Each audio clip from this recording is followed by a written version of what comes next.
Hello, good morning. In this video, we are going to see how to implement row-level security RLS on Power BI, both for import mode and DirectQuery, explaining the difference and best practices for each scenario.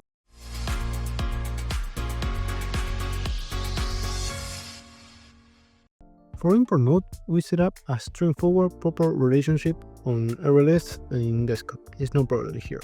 But for DirectQuery, we create a parameter aligned to the email table, okay, representing the current user.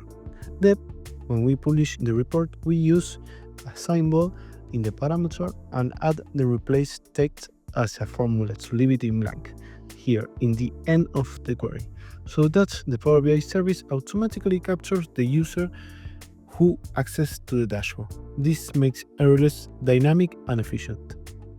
Now, it's really important to ensure relationships are correctly configured, from the security table to the fact table, okay? If the email is in the fact table, then the relationship goes from the fact table to the dimensions. This ensures RLS type filters work perfectly.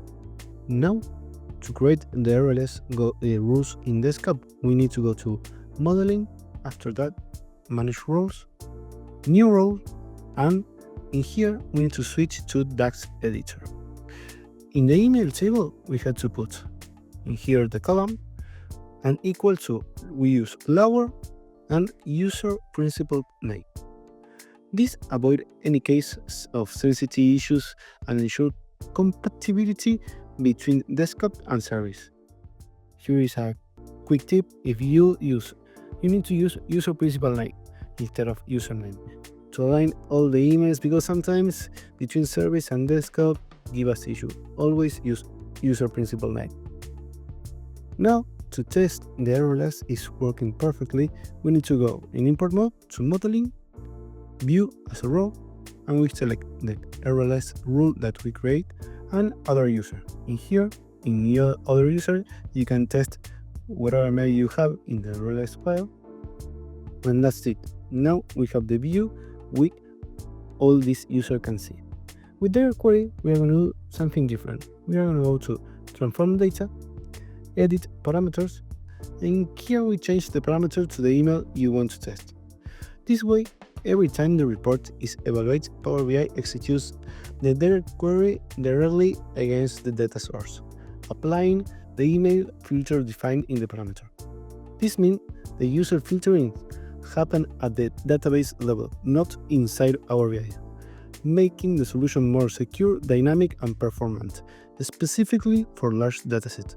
This ensures each user only sees the permitted data.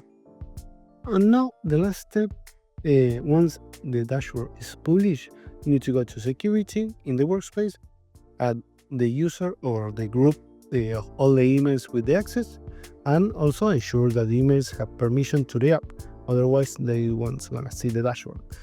Each user will only see the data according to the RLS.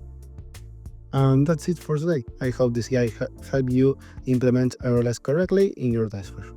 Leave any question you have in the comments, and don't forget just to like and subscribe. See you next time.